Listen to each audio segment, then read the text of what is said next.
What's up, gentle listeners, and welcome to the QB Factory Reboot. It has been a while since we recorded an episode, but this is a special edition. I reached out to Mark and I was like, hey, let's record an episode, talk about what we saw from Jalen Hurts week 6 against the Jets in this loss. Unfortunately, it was the first loss ever to the Jets, but we're going to talk about what we saw. So yeah, I'm happy to be back with Mark. It's been a while. We're recording on a Thursday morning, afternoon-ish. It's Thursday, October 19th. And yeah, we're just going to talk about what we saw. I'm Raichele Privette, as always, joined by my QB expert, Mark Schofield. And before we get started, don't forget to rate, leave a review, subscribe to our YouTube channel, follow us on Twitter at BGN_radio, and you can follow us on Instagram at Bleeding Green Insta. But what's up, Mark? It's been a while. We do Monday Football Monday every week. I still get to see you every week, but we haven't done this show in a while. And so how's everything going? It's going well, as I was just telling you. Those that are watching online on YouTube or wherever you watch this show and you're not listening, if at some moment you see over my shoulder here, this shoulder right there, okay, if you see somebody like walk in and look a little bit confused, we're getting some work done here at the house, at the homestead, and so it's not like a Halloween skit gone awry. Like, this is not a horror movie situation. I'm not about to befall some sort of horrible ending or anything like that. We'll just get some work done. So I just want to put that out there in case anybody gets scared or anything like that. No, things are good. When we would do the QB Factory reboot, we would always start with either a movie quote or a song lyric. And I feel I've got the perfect one picked out. And it's not just because my daughter went to see the movie last weekend, as I told you about, Raichele, where she saw the Taylor Swift movie. It was like Simone's day of fun because she had an ice skating birthday party in the morning, followed by a surprise birthday party for another friend where they surprised her at a screening of the Taylor Swift concert movie that rolled into a dinner, which was, I guess, just milkshakes. That's what I've been told. Okay. Followed by a sleepover. Like, Simone had the Saturday that fourth grade girls like dream of. Absolute dream Saturday. But it made me think when we said we were going to do this show of the perfect song lyric, which is this from Taylor Swift. And it's not just a lyric, it's a title. You need to calm down, okay? You need to calm down, Eagles fans, okay? And we'll get into the how and the why, but this is still a very good football team. This is still a very good offense. This is still a very good quarterback. And I think, and we'll talk about this in a minute, when you take a step back and look at the rest of the league, I'm a Patriots fan, kids. Like, it could be a lot worse. And the NFC scoring is down a little bit. The NFL writ large scoring is down a little bit. This is a very good football team with a very good offense, a very good quarterback, very good defense. They're going through some sort of, I'd say some learning curves that we could also talk about, but it's going to be okay. Yeah. And I get the frustration. I think it was a perfect song title lyric to choose, because I think everything you just said is right, hitting the nail on its head. And I get it from Eagles fans, because going into this game, the 49ers had already lost. So it was like everybody was saying, the Eagles are the only remaining undefeated team left.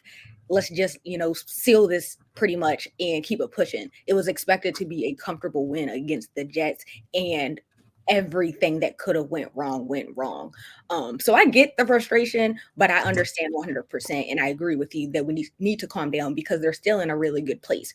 And I think that even though we saw so many things go wrong against the Jets, I am so confident that that's not going to be the same thing against the Dolphins week 7. Like, I don't think we're going to get a repeat by any means. And so the quote that I chose was from A Bug's Life. I love like little kid movies, so I was like, it was only right.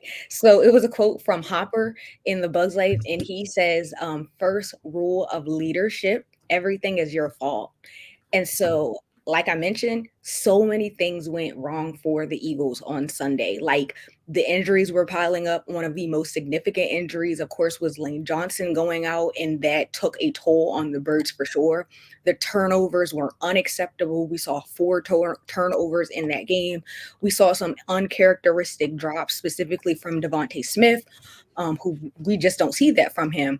The offensive play calling was definitely still an area of question that needs work. And also, just like the secondary, that continues to be a weakness.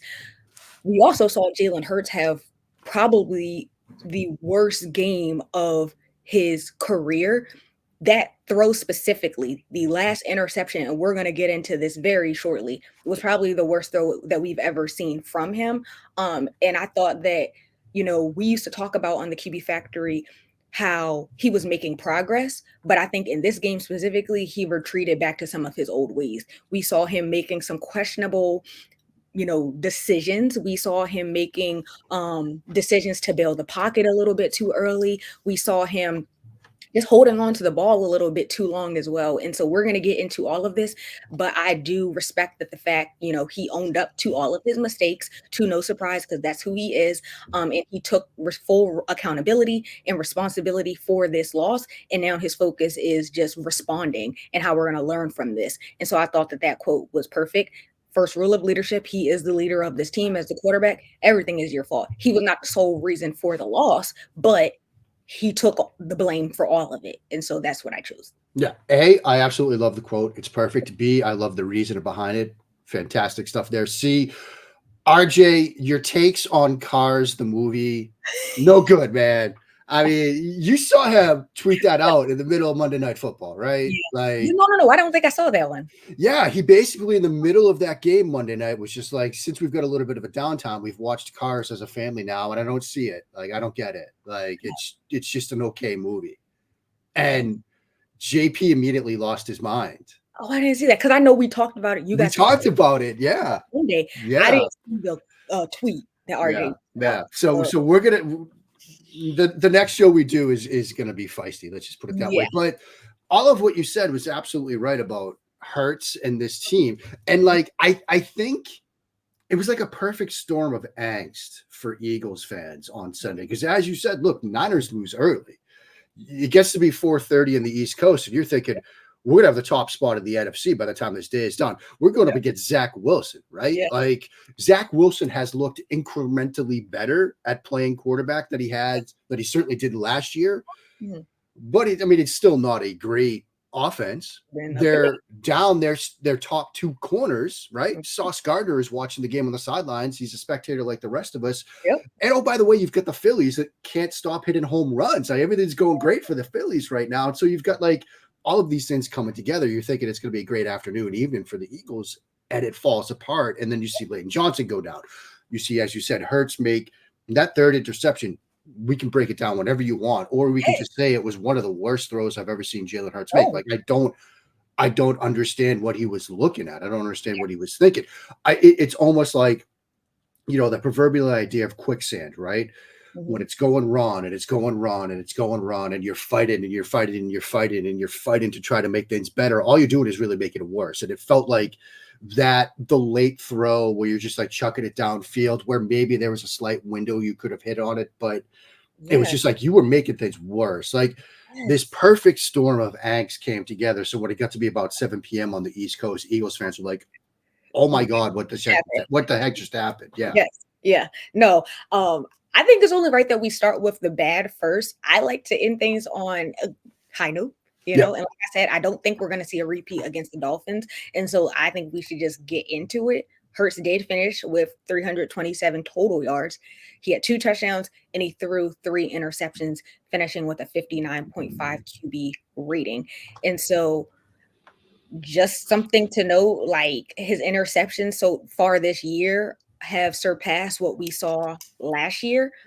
He has 7 interceptions in 6 games so far this season, compared to 2022, where he only had 6 interceptions through 18 games, and that was including the playoffs. And so let's just start where you were just, talking about that 3rd interception, which was just atrocious. Like, it was just so bad. Like, what did you see from Jalen Hurts in that play? Yeah, it's weird. Like, let's start with the route concept, because basically you're in 2x2. Inside receivers to both sides run like curls. It's 3rd and 9. They're basically running stick concept at the sticks, right? They're just getting to the first down marker. Mm-hmm. Outside receivers release vertically, and they just basically can read it looks like, because one runs a deeper curl, the other just stays vertical. Devonta Smith on the right side of the field just stays vertical. So you get the feeling that inside guys checking up the sticks, outside guys can check up or stay vertical if they think they can win over the top. Mm-hmm. Now, given the route layout and design like that, and again, I always qualify with I don't know for certain. Like, I haven't studied the film, haven't played the position, things like that. Like, this is my best educated guess here. This is what they're calling sort of a pick a side concept for Hurts, right? Where it's not just like, hey, if the coverage is this, you do this, and the coverage is, not that, then you do something differently. It's pick your best side and throw it, because this is on the left hash mark. And so sometimes when you get these sort of mirrored route concept where it's basically the same thing to both sides, you call it a pick a side concept.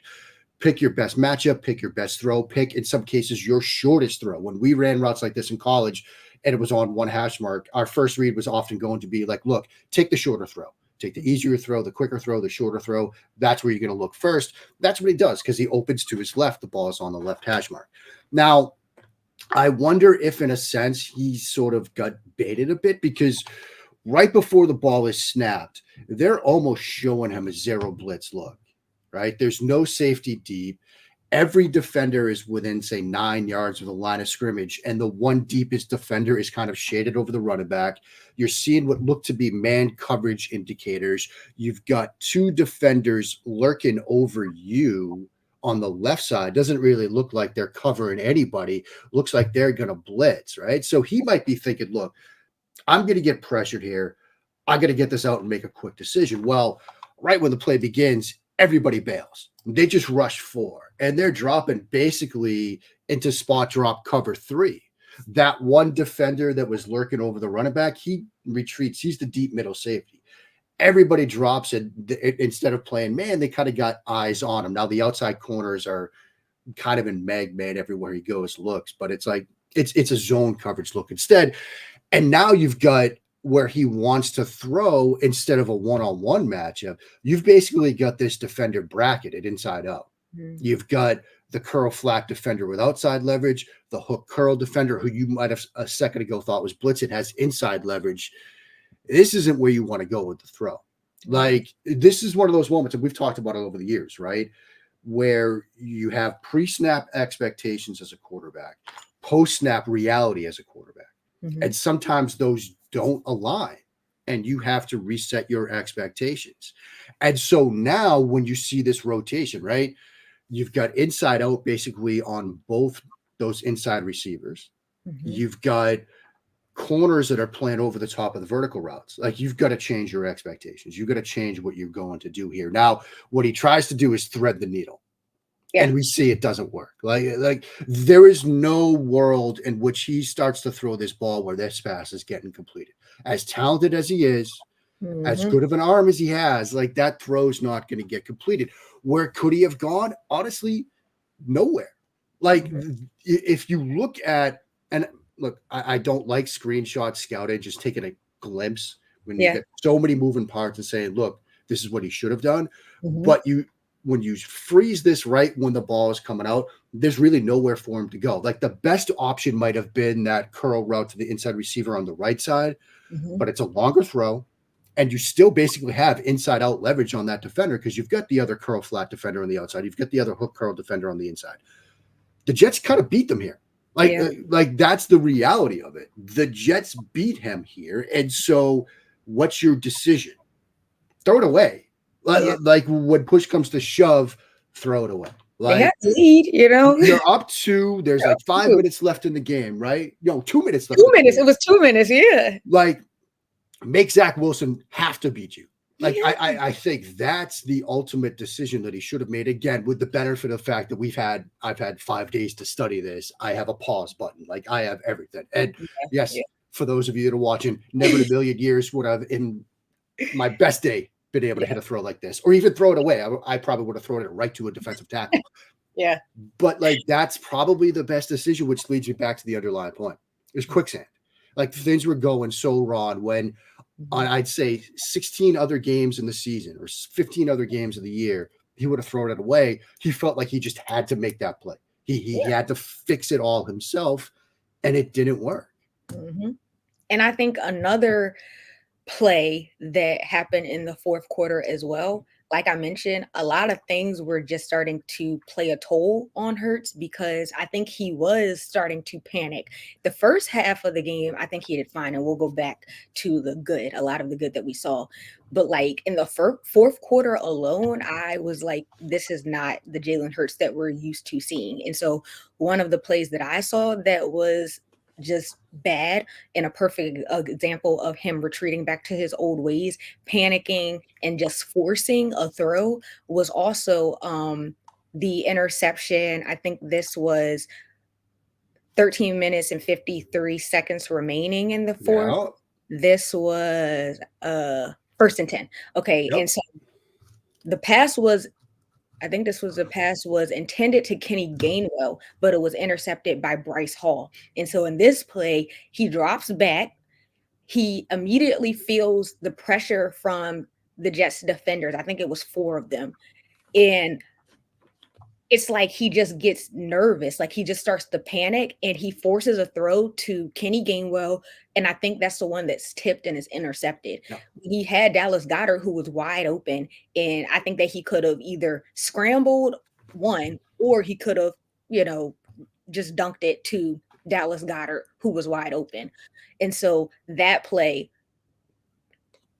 he just panicked. Like, yeah. That's all I can say. And I'm so glad. This is such a brilliant point that you brought this play up, because I think it also feeds into the final interception, right? Yeah. Because he's feeling pressure pretty quick off the snap here. And you can tell it's gotten to him a little bit. Like you said, like, he could have done something differently. You could tell he was like uneasy by it. He takes a shot on this play as well. And then if you remember what we were just talking about with that final interception, he's got a blitz look. So he's thinking already, like, I'm going to get hit again. I've got to speed this up. I've got to do something quick. And it's so quick to get the ball out that he probably has to take that extra step and think, is this the best throw for me to make?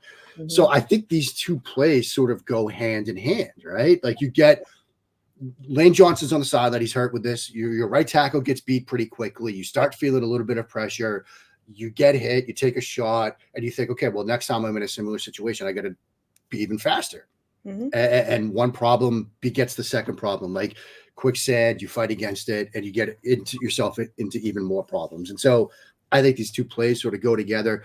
I went back and watched all 7 of the interceptions to get ready for this show. And look, some of them are just, he's got a good matchup that he likes it. He'll take a one-on-one shot and things like that. Some of them are route miscommunications between him and a player. Like the interception he threw at the end of the first half against Tampa Bay.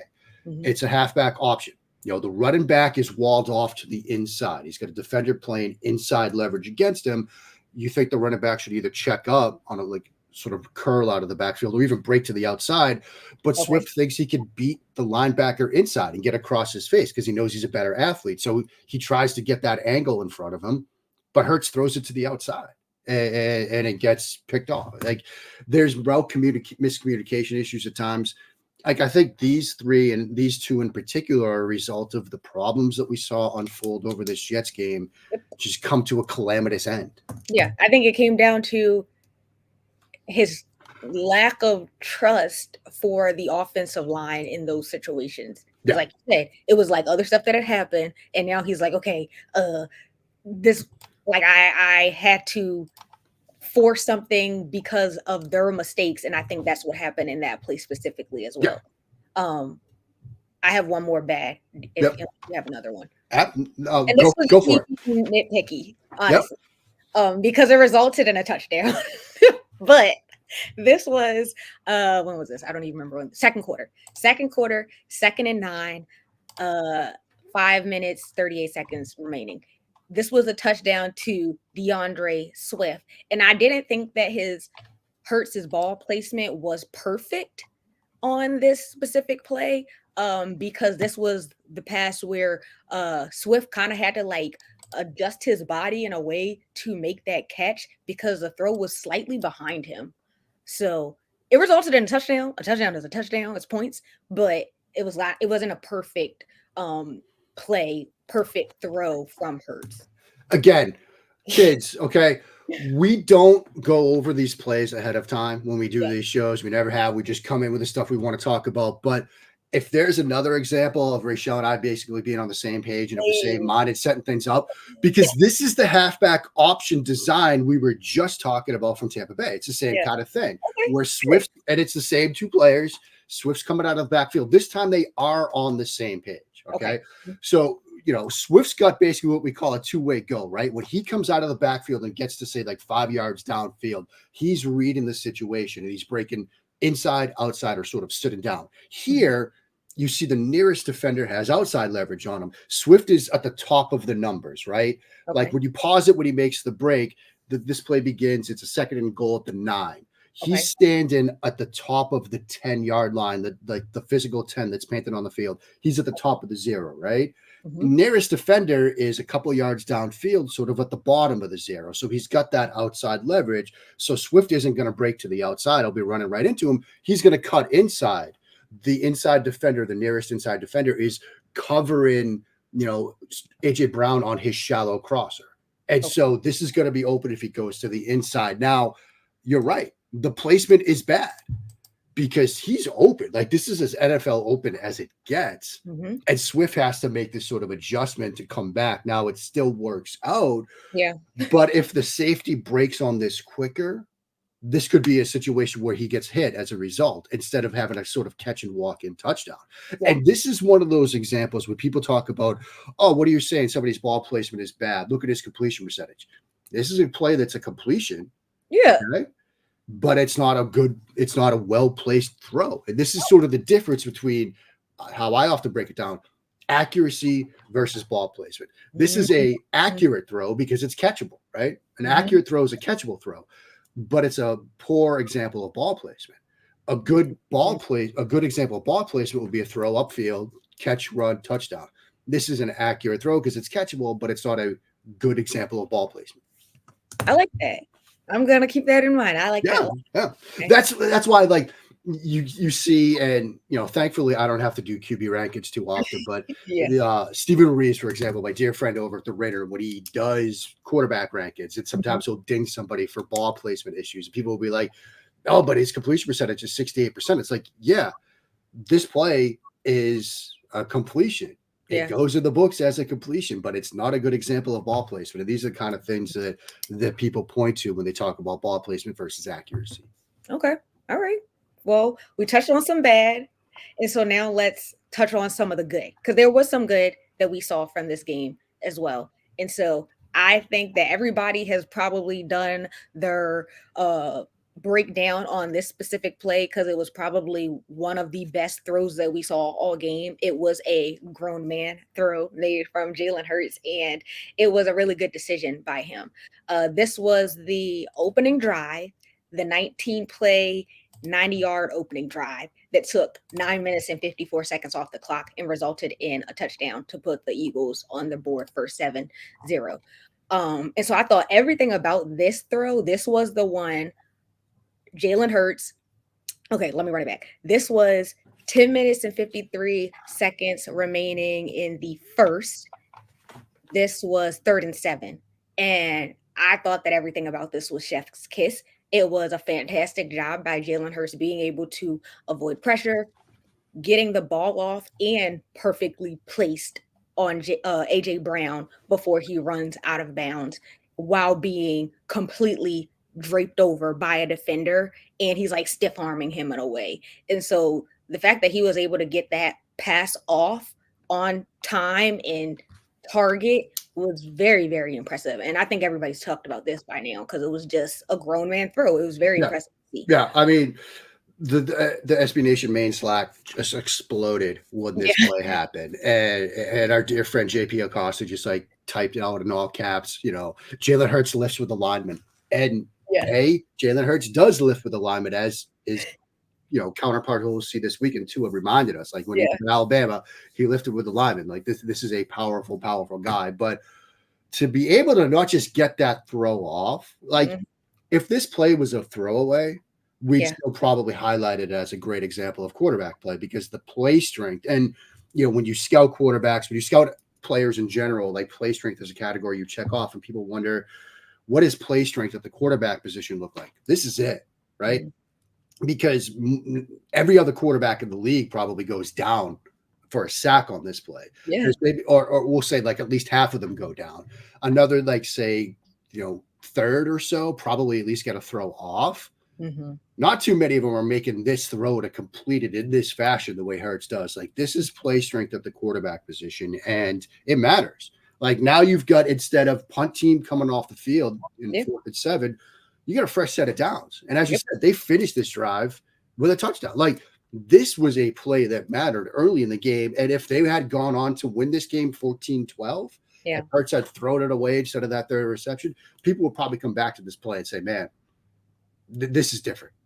Like this is a reason why they're going to win games, because of Jalen Hurts. What's another good play that you saw that stood out? Yeah, I mean, look, it's another reason why this entire sort of game is frustrating, is that up until, say, I guess almost maybe the fourth quarter, you're probably thinking like this is a pretty decent Jalen Hurts game. That one sort of stood out. I mean, a throw that I loved. Yes. It was 3rd and 8 earlier in that drive. First quarter, 12-15. It's right hash mark. He's throwing speed out to A.J. Brown to the left side. And it's, they bring a little bit of pressure. And we talk all the time about time and rhythm anticipation, right? I've literally got a shorthand T/R/A when I take notes. Time and rhythm anticipation throws. This is a perfect example of it, because look, this ball comes out of his hand and A.J. Brown has just started to break, right? Like he's still getting upfield. He's still looking at the corner. Like he hasn't even gotten his eyes around, and the ball is coming out from Hurts. Like this is teaching tape. This is what, when I'm coaching kids in the spring, I'm going to be like, this is what time and rhythm anticipation looks like. This is what TRA looks like. This is it right here. Like, again, if he's a step later on this, it's an incompletion. If he's a step and a half later, it's an interception. If he's a step and 2/3 later, it's a pick six the other way. Like there is such a small window to complete throws like this in the NFL to begin with, but in particular on routes like this, right hash, left sideline, you have to be pristine with your timing and rhythm, and there it is. I thought another play that was very similar to the first play that I just mentioned about A.J. Brown was in the third quarter. It was 44 seconds remaining, 1st and 10. And I thought that it was a 22-yard completion to Devontae Smith. Jalen Hurts is looking downfield.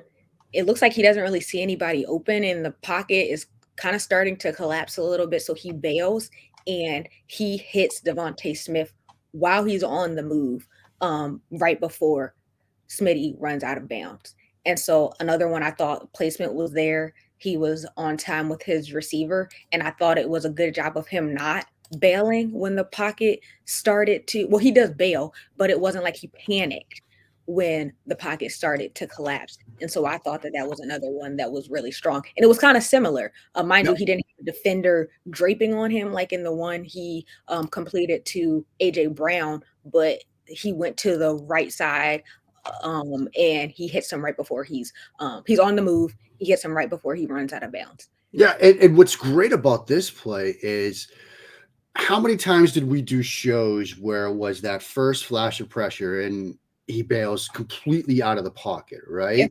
He tries. People talk about fight or flight in the pocket, right? Your fight or flight response as a quarterback, and you want that first response to be to try and fight. And if you just simply cannot, and you run out of options to stay and fight, then you bail, and then you flight away. Here he tries to fight first, right? Because as you said, look, he doesn't bail the pocket immediately. He first tries to take a step, sort of slide to his left. Then that edge sort of folds on him. Then he tries to sort of retreat back to the right. And then that sort of folds in on him as well. And he sees this little crease where he can sort of step up and extend and now fly away from the pressure. Yeah. So he tries two different responses. First, to stay and fight in the pocket.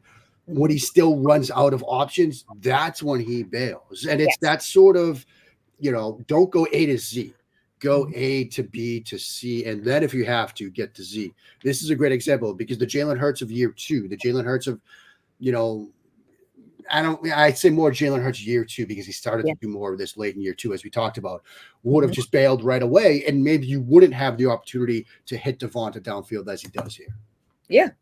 So that was my other good one. Did you have another one, or did you want to? Yeah, I mean, just quickly, the vertical shot that he had to AJ Brown along the left sideline, the over the shoulder throw. I mean, that was just a bucket ball. I mean, just a great throw. We don't need to break into it because it's simple 9 route, go route, but just a great throw. Yeah, I had that one as well. So yeah. We talked on the good, we talked on the bad. Now we're going to throw to a quick break. And when we get back, we're going to briefly touch on what to expect from Tua Tagovailoa in the Miami Dolphins come week 7. 1 second.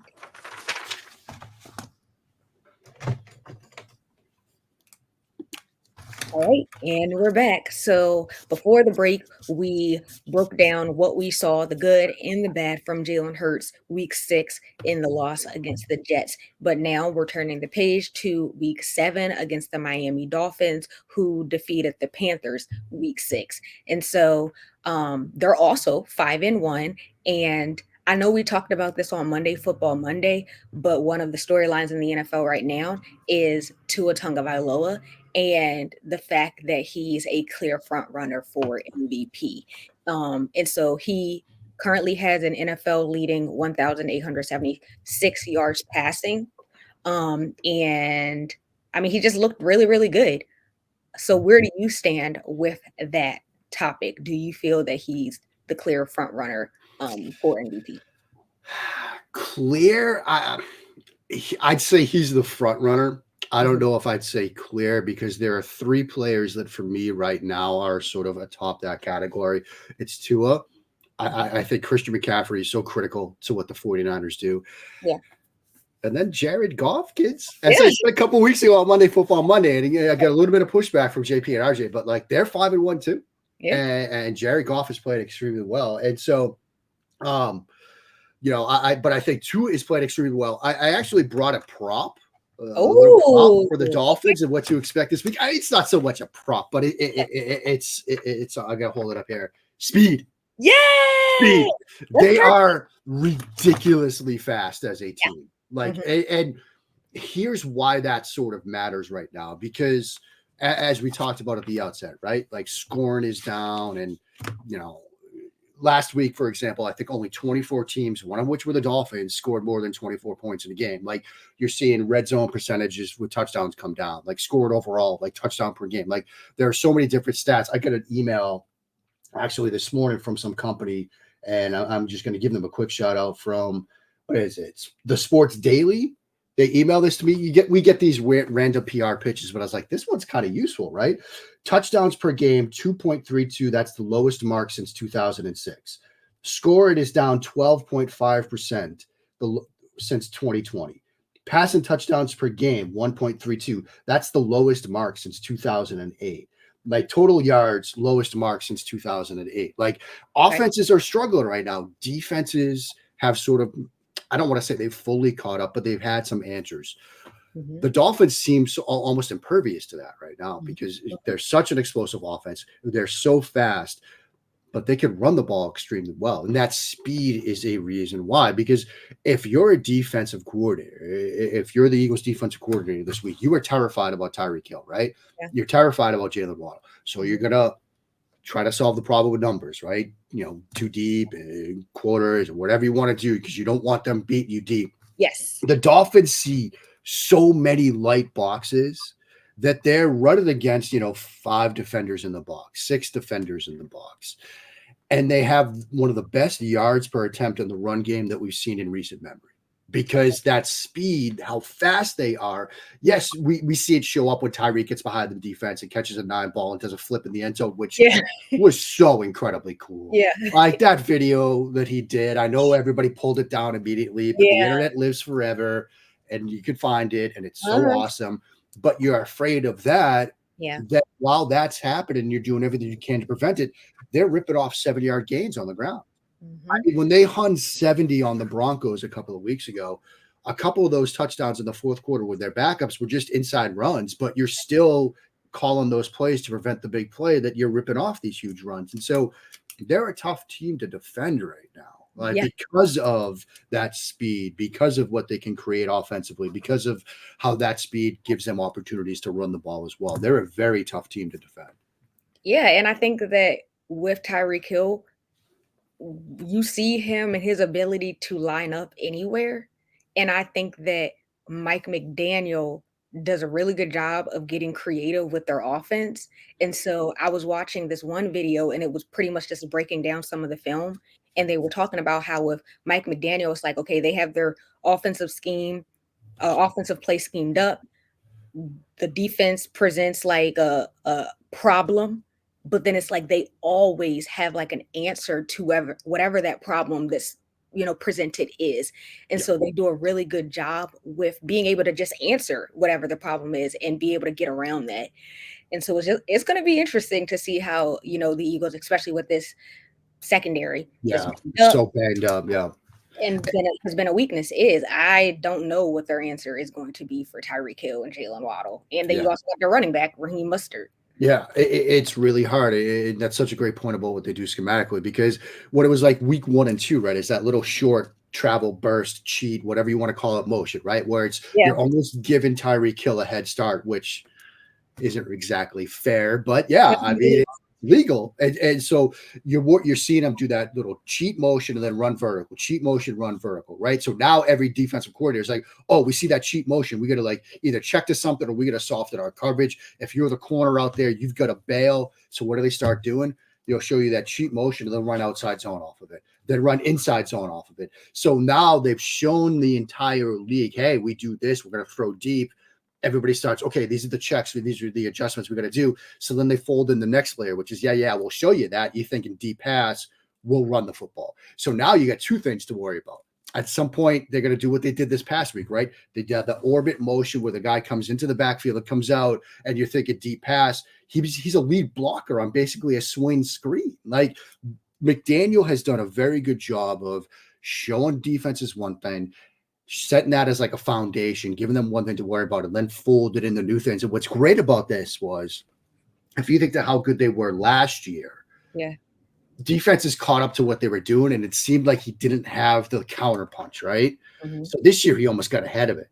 He's like, I'm going to show you this stuff at first. You'll do these adjustments. I've got the counters ready to go. That's a sign of great growth from McDaniel as a play designer, play caller. And so look, hats off to him.